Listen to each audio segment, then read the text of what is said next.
لا إله إلا الله لا إله إلا الله لا إله إلا الله.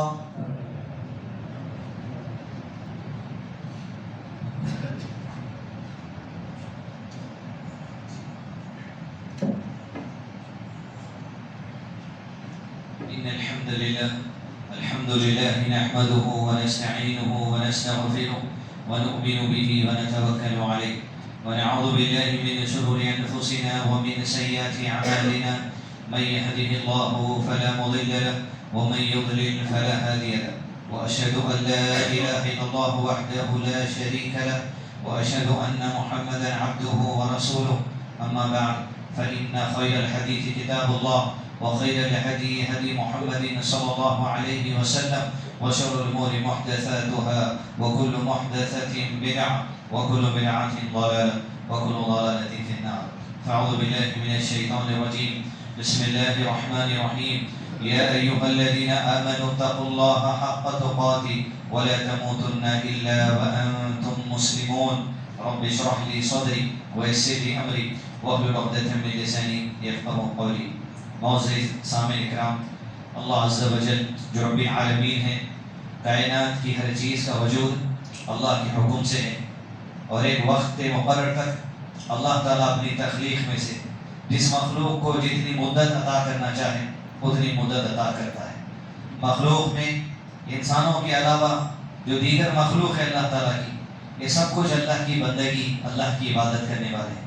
اللہ نے قرآن مجید میں ارشاد فرمایا: ألم تر أن الله يسجد له من في السماوات ومن في الأرض والشمس والقمر والنجوم والجبال والشجر والدواب. کہ آپ نے نہیں دیکھا يسجد له من في السماوات ومن في الأرض، زمین اور آسمان میں جو کچھ ہے سب کوئی اللہ کی عبادت کرتا ہے. والشمس والقمر، سورج اور چاند اللہ کی عبادت کے طریقے بتا دیے گئے. والنجوم، سارے ستارے اللہ کی عبادت کے طریقے بتا دیے گئے. والجبال، سارے پہاڑ پتھر اللہ کی عبادت کے طریقے بتا دیے گئے. والشجر، ہر پتا ہر درخت اللہ کی عبادت کا طریقہ بتا دیا گیا. والدواب، سارے جانوروں کو عبادت کا طریقہ بتا دیا گیا. ساری مخلوق اللہ کی عبادت کے طریقے جانتی ہے. وکثیر من الناس، اور انسانوں کی اکثریت بھی ایسی ہے جو دنیا میں آ کر گئی اور آئے گی، وہ سب کوئی اللہ کی عبادت کا طریقہ جانتے ہیں. طریقے عبادت کے شریعتیں نبیوں کی حساب سے بدلتے گئے، لیکن سجدہ اللہ ہی کے لیے ہے. سجدوں کے اوقات بدلتے گئے، نمازوں کے اوقات بدلتے گئے، افطار اور سحور کے وقت بدلتے گئے، لیکن عبادت اللہ ہی کی ہے. جو جانور ہو یا پہاڑ ہو یا شجر ہو یا انسان ہو یا جنات ہو، ہر ایک کو اللہ عز و جل کی عبادت کے لیے دنیا میں بھیجا گیا ہے. یہی عبادت کے ذریعے اور یہی اطاعت کے ذریعے جو زندگی گزارنے کے طریقے اللہ نے مجھ کو دیے ہیں، اور زندگی میں عبادت کرنے کے طریقے جو اللہ نے ہم کو دیے ہیں، یہ عبادت اور اطاعت کے ذریعے انسانوں کی آزمائش کی جاتی ہے. کہ معاملات میں، کاروباری معاملات ہو، گھریلو معاملات ہو، رشتہ داروں کے معاملات ہو، شادی بیاہ کے معاملات ہو یا کوئی اور معاملات ہو، یہاں اطاعت لگے گی. اور پھر جہاں عبادت ہے، یقیناً عبادت کرنا یہ بھی اللہ کی اطاعت ہے، لیکن اللہ کی عبادت ایک ایسا خاص عمل ہے جس کے لیے اللہ تعالیٰ کی خاص رحمت اور ہدایت انسانوں کے دلوں کو نصیب ہوتی ہے. اذان کی آواز تو سب کوئی سنتے ہیں، لیکن جس کے دل کو ہدایت دے دی جاتی ہے وہ مساجد کی طرف چل کر آتا ہے. اذان کی آواز تو سب کوئی سنتے ہیں، لیکن جس کے دل کو ہدایت دے دی جاتی ہے وہ سجدہ ریز ہو جاتا ہے. اور ہدایت انہی کو عطا کرتی ہے جو مانگتے ہیں اہدنا الصراط المستقیم. اور صرف مانگنے والے نہیں ہوتے کہ اپنی مانگنے کو واسطہ لگاتے ہیں کہ جب ہم اللہ سے مانگتے ہیں رب اجعلنی مقیم الصلاۃ، اللہ مجھے نماز کا طریقہ سکھا، تو یہ صرف مانگنے والے نہیں ہوتے، یہ اپنا قدم بڑھانے والے بھی ہوتے ہیں. اپنے الفاظوں سے، اپنی دعاؤں سے اپنی زندگی کو واسطہ دیتے ہیں کہ جو زبان سے الفاظ نکلے ہیں وہاں قدم بھی میں آگے بڑھانے کی کوشش کرتا ہوں. تو زبان سے جب دعا ہوتی ہے، انسان کو چاہیے ان دعاؤں کا واسطہ اپنی ذات کو دینا ہے کہ تم نے اپنی زبان سے کچھ کہا، لیکن اس کے لیے تمہارے قدم بھی ہلنے چاہیے، اس کے لیے تمہاری حرکت بھی ہونی چاہیے. تمہیں تمہارا کاروبار بھی وقتیہ طور پہ چھوڑنا پڑ سکتا، تمہارے لیے کچھ قربانیاں بھی دینا پڑتا. دعا کے ساتھ ساتھ ضروری ہے کہ انسان ایکشن میں بھی آئے، عمل کی زندگی کی طرف بھی آئے. عزیز دوستو، دعا ہو یا عمل ہو، کائنات کے اندر عظیم ہستی جو دعاؤں میں عمل میں جو انسانوں کے لیے بہترین مثال ہے محمد رسول اللہ صلی اللہ علیہ وسلم کہ سارے انبیاء اکرام کے سردار جس کو اللہ کے نبی صلی اللہ علیہ وسلم کو بنایا گیا کہ تمام انبیاء اکرام جو 1,00,000 سے زائد دنیا کے اندر بھیجے گئے ہیں ان میں عزمی الامور 5 انبیاء اکرام ہیں. ابراہیم علیہ السلام ہیں، نوح علیہ السلام ہیں، موسیٰ علیہ السلام ہیں، محمد رسول اللہ صلی اللہ علیہ وسلم ہیں. اور ان 5 عزمی الامور میں سب سے افضل محمد رسول اللہ صلی اللہ علیہ وسلم جس کی امت میں اللہ تعالیٰ نے مجھ کو اور آپ کو بھیجا ہے. وہ شریعت دے کر جو قرآن مجید ہے، وہ شریعت دے کر جو قرآن مجید کو سمجھنے کا طریقہ حدیث نبوی صلی اللہ علیہ وسلم ہے، سنت رسول صلی اللہ علیہ وسلم ہے. وہ یا کائنات میں آنے میں ہم سب سے آخری امت ہے، لیکن آپ صلی اللہ علیہ وسلم نے ارشاد فرمایا کہ قیامت کے دن سب سے پہلے جو حساب ہوگا وہ میری امت کا حساب لیا جائے گا، اس کے بعد پہلے کی امتوں کا حساب. یہاں تک کہ ساری امتیں جو آپ صلی اللہ علیہ وسلم سے پہلے دنیا میں بھیجی گئی ہیں ان کے حساب و کتاب کا شروع ہونا بھی آپ صلی اللہ علیہ وسلم کی شفاعت سے ہے، جسے شفاعت کبریٰ کہا جاتا ہے. جب ساری انسانیت لنگی کھڑی ہوگی اللہ کے دربار میں، پسینے میں ڈوبے ہوں گے، لوگ انتظار میں ہوں گے کہ حساب شروع ہو جائے، اللہ عز و جل سے عرض کی جائے گی، آپ صلی اللہ علیہ وسلم کو سجدے کی اجازت ملے گی، آپ صلی اللہ علیہ وسلم سجدے میں گر جائیں گے. ان ناموں کا واسطہ دیں گے اللہ سے مانگنے کے لیے جو ناموں کا علم آج تک اللہ کی دنیا میں کسی کو نہیں دیا گیا. وہ نام، وہ صفات جو امور غیب میں ہیں وہ اللہ کے نبی صلی اللہ علیہ وسلم کو سکھایا جائے گا. ان ناموں کے وسیلے سے سجدے میں مانگیں گے، کہا جائے گا اللہ کی طرف سے اب سر اٹھائیے، دعا کی التجا مانگنے والے اٹھائیے سر. آپ سر اٹھائیں گے، کہا جائے گا مانگو جو مانگنا ہے. فریاد کریں گے یا ربی، آدم سے لے کے آخری انسان تک آنے والا آج اس دربار میں محشر میں تیرے سامنے انتظار ہے، منتظر ہے یا ربی کہ بس حساب شروع کر دے.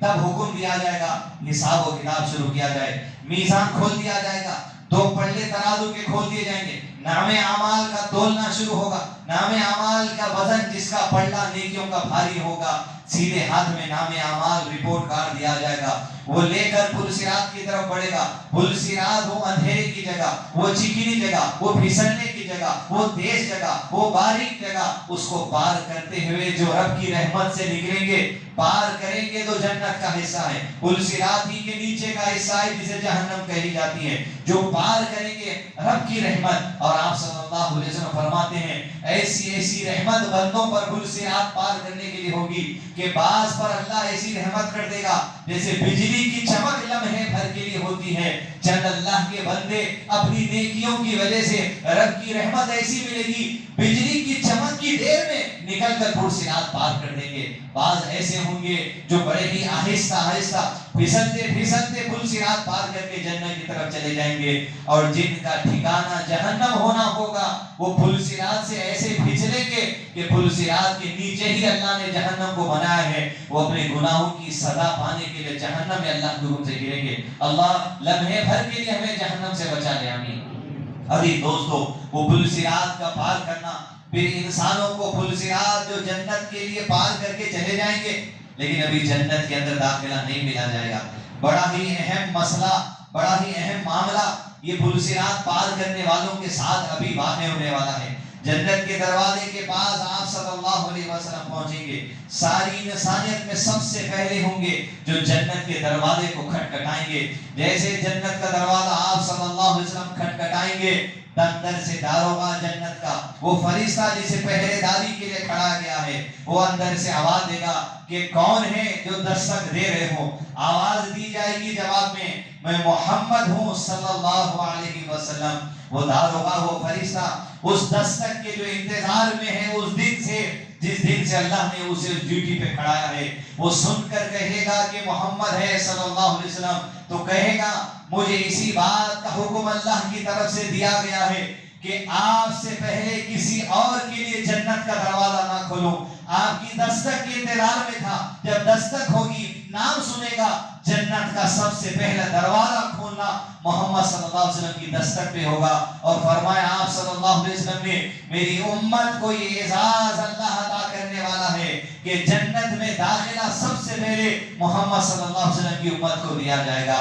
گزشتہ امتیں ہم سے پہلے آئی ہیں حساب و کتاب بھی اس امت کا پہلے ہوگا، جنت میں داخلہ اس امت کا پہلا ہوگا۔ اس جنت کے دروازے کو کھٹکھٹانے والے اس امت کے نبی ہے، اور فرمایا جنت میں جو تعداد ہوگی میری امت کی گویا ایسے داخل ہوگی گویا جنت کی جتنی تعداد ہوگی اس میں 1/3 تعداد میری امت کی ہوگی، یعنی 100 میں سے 33 میری امت کے ہوں گے۔ صحابہ کا جو حدیث عرض کر رہے تھے، آپ صلی اللہ علیہ وسلم تکبیر بلند کی، کہا اللہ اکبر، آپ صلی اللہ علیہ وسلم نے فرمایا خوشخبری مزید آ گئی، جنت میں میری امت کی تعداد 2/3 ہوگی، یعنی سمجھو کہ 100 میں 66 میری امتی ہوں گی۔ صحابہ کرام نے تکبیر کہی، اللہ اکبر، فرمایا آپ صلی اللہ علیہ وسلم نے مزید خوشخبری ہے تمہارے لیے، میری امت کی تعداد جنت میں ایسی ہوگی گویا ایک سفید بالوں والی گائے ہے اور اس پہ چند کالے بال ہیں، وہ چند کالے بالوں کی گنتی گزشتہ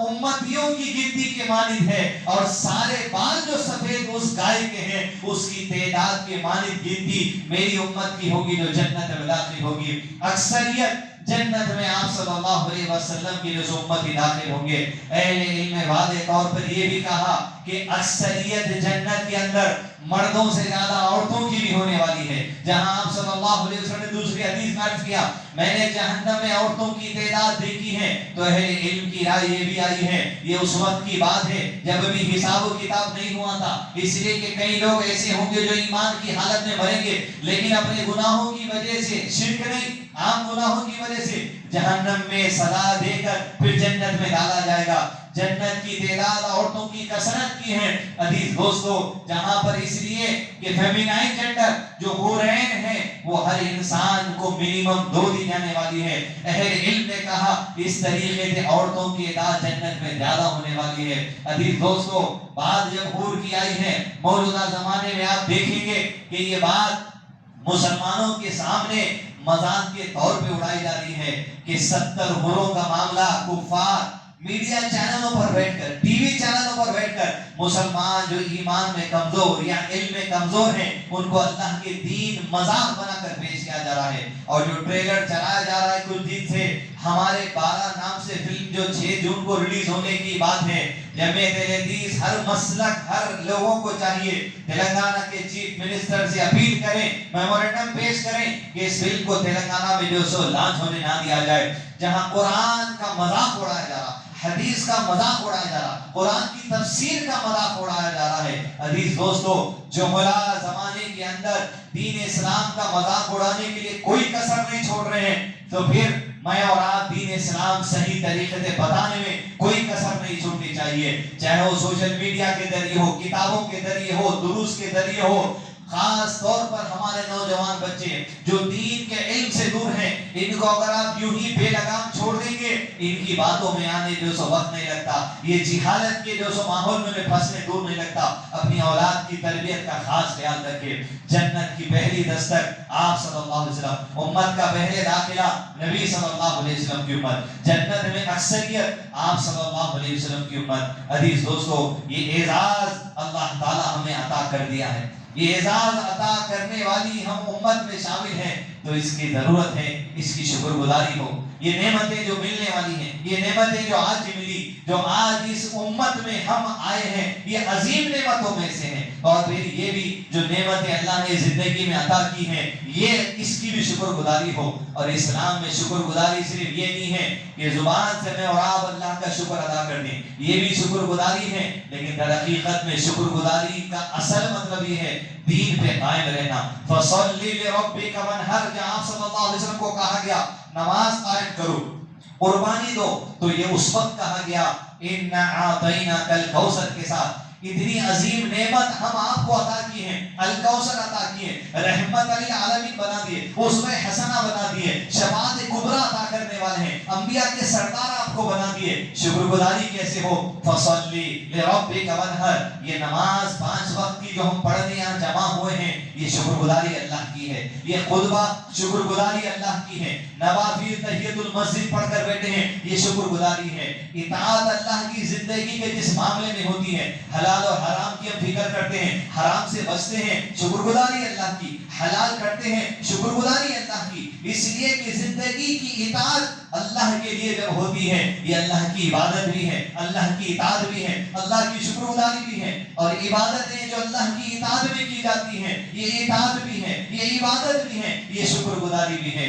عزیز دوستو، یہ دین وہ خوبصورت دین جو اللہ کے نبی صلی اللہ علیہ وسلم کو دے کر بھیجا گیا، آپ صلی اللہ علیہ وسلم نے ارشاد فرمایا میں وہ دین دے کر بھیجا گیا ہوں ارے جس کی راتیں بھی دن کی طرح روشن ہیں۔ یہ واضح دین ہے، یہ خوبصورت دین ہے، اس میں کوئی عیب نہیں ہے۔ جو اس دین پر انگلی اٹھائے گا وہی دنیا میں عیب دار ہے، جو اس دین میں شک و شبہات میں پڑے گا وہی جو سو دنیا کے اندر عیب دار ہے۔ ایک معاشرے میں آج جو مزاج چل رہا ہے عزیز دوستو، بالخصوص پگڑی پہن کر، چھولا پہن کر، توپ پہن کر، داڑھی والے لوگ آپ کے سامنے جو آج چونکہ سوشل میڈیا کا زمانہ ہے چیزیں آسانی سے آپ کی ہتھیلی میں جا رہی، وہ یہ بات یاد رکھیے صحابہ کی گستاخی لوگوں کے دلوں میں اتاری جا رہی، صحابہ کی دشمنی اتاری جا رہی، صحابہ کو گالیاں بکا جا رہا، یہ وہ لوگ ہیں عزیز دوستو جن کی عظمت، جن کے مقام ہم میں سے ہر کسی کو جان لینا ضروری ہے۔ یہ صحابہ کرام جس کے بارے میں اللہ نے کہا والذین اتبعوہم بإحسان، کہ احسان کے ساتھ ان کی اتباع کا حکم دیا گیا ہے۔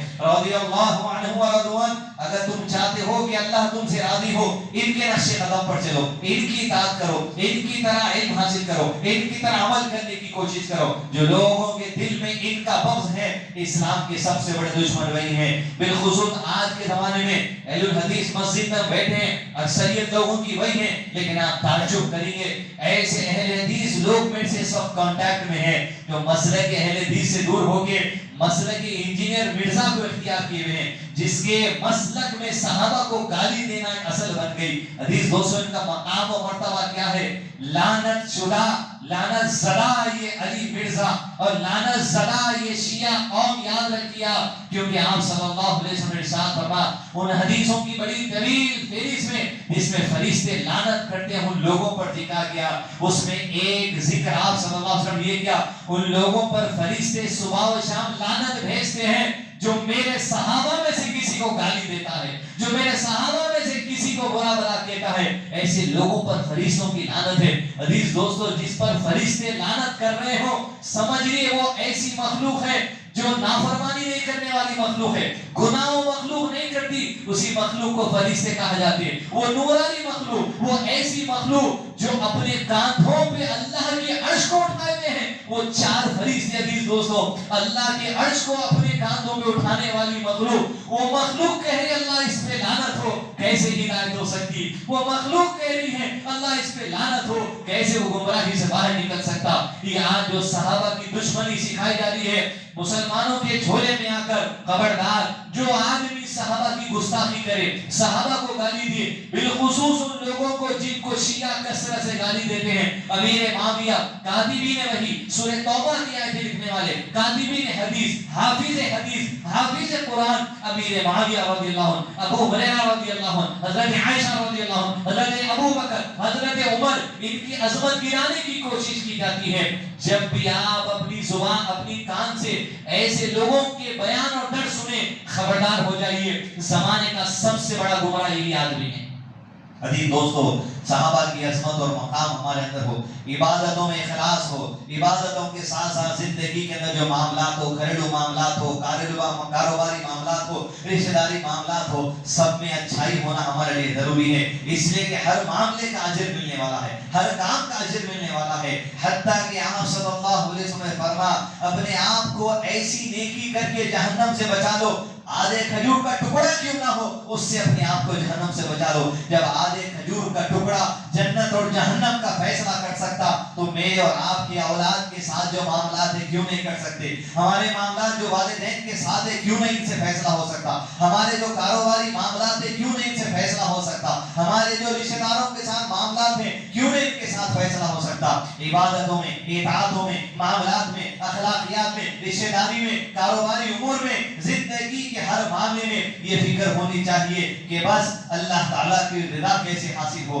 خوشنودی کیسے حاصل ہو، رسول اللہ صلی اللہ علیہ وسلم کی اطاعت کیسے ہو، اللہ کی اطاعت کیسے ہو۔ جب یہ فکر دلوں میں پنپنے رکھتی ہے، جب یہ چراغ دلوں میں روشن ہو جاتا ہے تو عزیز دوستو انسان کو اپنے بڑا سا بڑا عمل کمزور نظر آتا ہے، اس لیے کہ آج ہم مطمئن ہو جاتے اپنے عمل کو دیکھ کر۔ اہل علم کے قریب یہ بات واضح ہے، جو اپنے عمل سے مطمئن ہو گیا منافقت کے راستے پہ نکل گیا، اور جو رب کی رضا سے مایوس ہو گیا، رب کی رحمت سے مایوس ہو گیا، وہ بھی نفاق کے راستے پہ چلے گیا۔ عمل ایسا ہو جو اللہ کے عذاب کے خوف کے ساتھ عمل ہوتا رہے۔ ہم نماز پڑھتے ہیں اس فکر کے ساتھ کہ اللہ نماز کی غلطی پر عذاب دے دو، اور ہم نماز پڑھتے ہیں اس فکر کے ساتھ اس میں جو لرزشیں ہیں، اس میں جو خطا ہیں، اس میں جو کمیاں ہیں، اس میں جو غلطیاں ہیں، تیری رحمت سے امید ہے اللہ تو معاف بھی کرنے والا ہے۔ اس کی رحمت پر امید بھی ہو، اس کے عذاب کا ڈر بھی ہو، تب جا کے جو عمل ہوگا انسان سے وہ جو ایک اچھی عمدگی والا عمل ہوگا، ایک اعتدال والا عمل ہوگا۔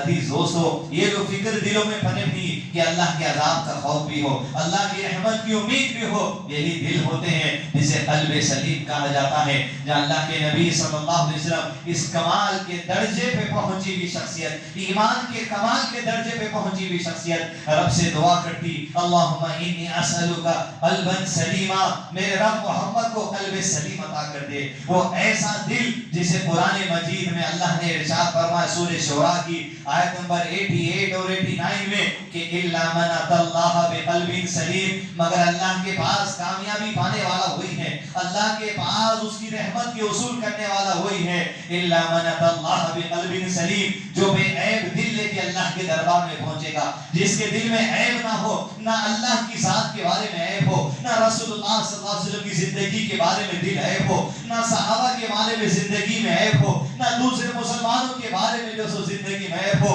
اس کا دل میں عیب ہونا چاہیے۔ اللہ کی ذات کے بارے میں شک و شبہات میں نہ پڑے، اللہ کی رحمت سے مایوس نہ ہو، اللہ کی ان ذات پر اپنی زندگی کے کچھ حالات کو دیکھ کر گمان غلط نہ کر لے۔ اس لیے کہ فرمایا آپ صلی اللہ علیہ وسلم نے، بندہ اپنے رب کو ویسے ہی پائے گا جیسے رب کی ذات سے گمان رکھے گا۔ آپ کے حالات دیکھ کر، آپ کی صبح کے حالات، آپ کی شام کے حالات، آپ کی کاروبار کی حالات، یہ کوشش کریے یہ حالات آپ کے ذہن کو آپ کے رب کے متعلق غلط گمان میں نہ ڈالتے کہ صبح میں کچھ تنگ حالات ہیں، ایسے مت سوچو زندگی ہی گزرنے والی ہے، ارے شام میں کچھ تنگ حالات ہیں، ایسے مت سوچئے زندگی ہی گزرنے والی ہے، کیونکہ آپ کا سوچنا آپ کا گمان ہے، آپ کے رب سے گمان ہے، آپ کے رب سے امید ہے۔ تم امید کو چھوڑو، حالات جو ہیں یہ وسوسہ ہے، یہ شیطان کا شر ہے جو مایوسی میں ڈالتا ہے، جو کفر میں ڈالتا ہے، نا امیدی میں ڈالتا ہے۔ اللہ کی رحمت کی امید دلاتا ہے، بخشش کی امید دلاتا ہے۔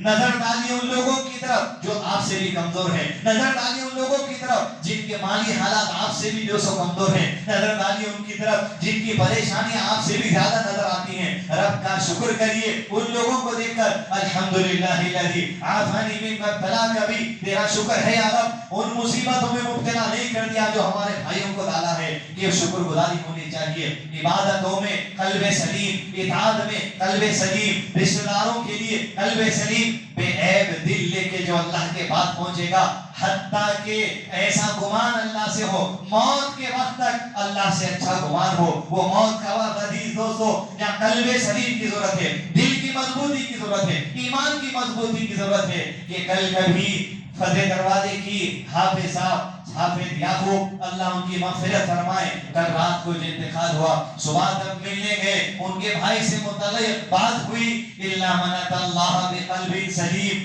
کہ بھائی جب دواخانے کو لے جا رہے تھے کہ بندے کی زبان پہ اللہ کا ذکر تھا، بندے کی زبان پہ اللہ کا ورد تھا، اس کی حمد و ثنا تھی، لا الہ الا اللہ تھا۔ یہی ہے عزیز دوستو الا من اتى اللہ بقلب سلیم، کہ اللہ کلیم شہادت عطا کرے اس وقت میں۔ یہی دل کی مضبوطی ہے، یہی ایمان کی مضبوطی ہے، یہی قلب سلیم ہے، یہی بے عیب دل لے کے اللہ کا ذکر کرتے ہوئے بندہ اللہ کے دربار میں پہنچے گا۔ جہاں آپ صلی اللہ علیہ وسلم نے عائشہ سے کہا رضی اللہ عنہا، دیکھو عائشہ، اللہ تعالیٰ اس بندے سے ملنے کو پسند کرتا ہے جس سے بندہ ملنے کو پسند کرتا ہے، اور اللہ اس بندے سے ملنے کو پسند نہیں کرتا جس سے بندہ ملنے کو پسند نہیں کرتا۔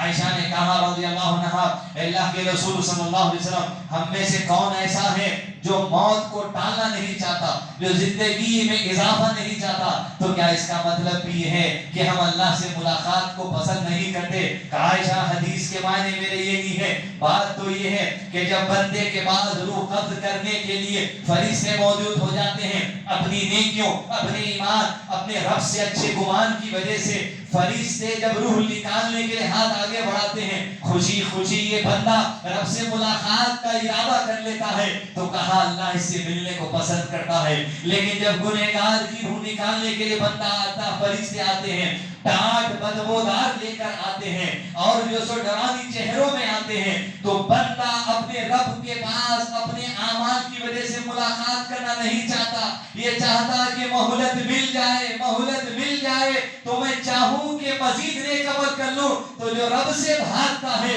اللہ ایسے بندے سے جو سو محبت نہیں کرتا، اللہ ایسے بندے سے بھی ملنے کو پسند نہیں کرتا۔ حدیث کے معنی تو یہ ہے۔ پھر دوسرے دوست نے آج فون کر کہا کہ یہ حافظ صاحب 2 دن پہلے کھانا کھا کے مسجد میں بیٹھے اور اس دوست کے سامنے جو خاص دوست ہے یہ ذکر کرے کہ بھئی زندگی بس یوں ہی ہنستے کھیلتے اللہ کے پاس چلے جانا، یہ بول کے 2 دن ہوا تھا، مسکراتے ہوئے سیدھی سادگی سے بندہ اللہ کے دربار میں پہنچ گیا۔ الا من اتى الله بقلب سلیم، عزیز دوستو، یہ قلب سلیم، یہ ایمان کی کیفیت یہ رب سے مانگنے سے ملتی، جستجو سے ملتی، کوششوں سے ملتی، عبادتوں سے ملتی، علم سے ملتی، تلاوت قرآن سے ملتی، تلاوت حدیث سے ملتی، اہل علم کی صحبت سے ملتی، اللہ سے اچھی امید اور گمان سے ملتی۔ عزیز دوستو، آپ صلی اللہ علیہ وسلم کے بعد جب امتی دنیا سے چلے جاتے، ان کے قلب سلیم کا ذکر کرتے ہوئے آپ صلی اللہ علیہ وسلم نے ارشاد فرمایا صحابہ کرام سے، عمر رضی اللہ عنہ اپنی خلافت کے دور میں اس بات کی گواہی دیتے، جب حضرت عمر کی خلافت کے دور میں مدینے میں بیماری کی ہوا چلی، لوگوں کی اموات ہونے لگی، آپ کھڑے ہوئے تھے اپنے مشیر کے ساتھ کہ سامنے سے جنازہ گزرا، جنازہ جب گزرا تو حضرت عمر نے پوچھا کس کا جنازہ ہے؟ لوگوں نے کہا یہ فلاں صحابی کا جنازہ ہے، فلاں شخص کا جنازہ ہے۔ جب لوگوں نے اس کے بارے میں سنا تو کہا یہ تو بڑے اچھا اخلاق والا تھا،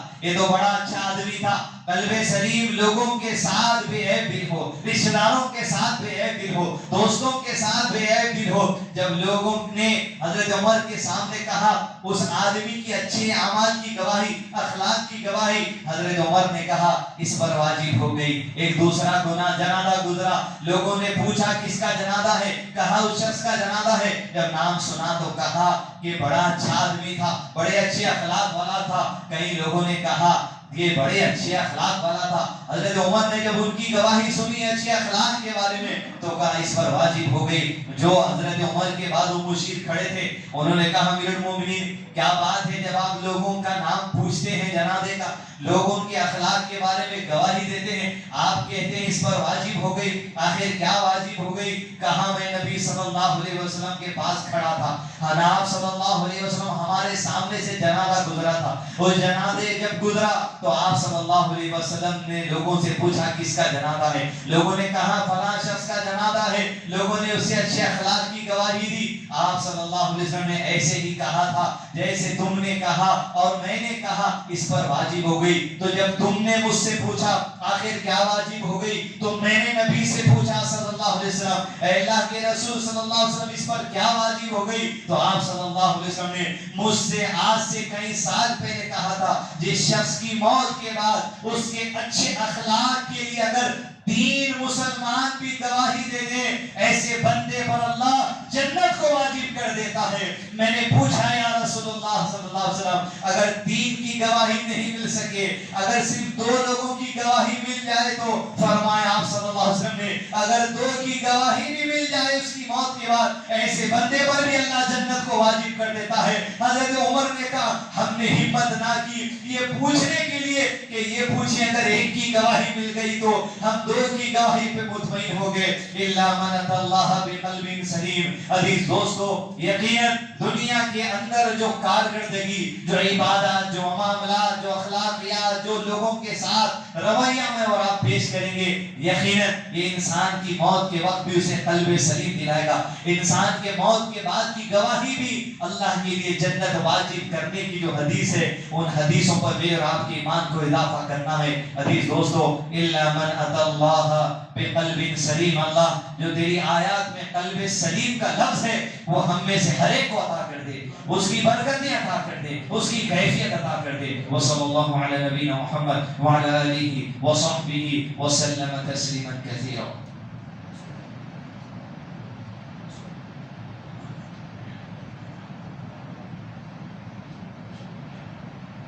إن الحمد لله حمدا طيبا كثيرا مباركا فيه. الحمد لله عدد ما خلق, والحمد لله ملء ما خلق, والحمد لله عدد كل شيء, والحمد لله عدد ما في السماوات وما في الأرض. إن الله وملائكته يصلون على النبي يا أيها الذين آمنوا صلوا عليه وسلموا تسليما. اللهم صل وسلم على نبينا محمد وعلى آله وصحبه وسلم تسليما كثيرا. إن الله يأمر بالعدل والإحسان وإيتاء ذي القربى وينهى عن الفحشاء والمنكر والبغي يعظكم لعلكم تذكرون. ولذكر الله أكبر.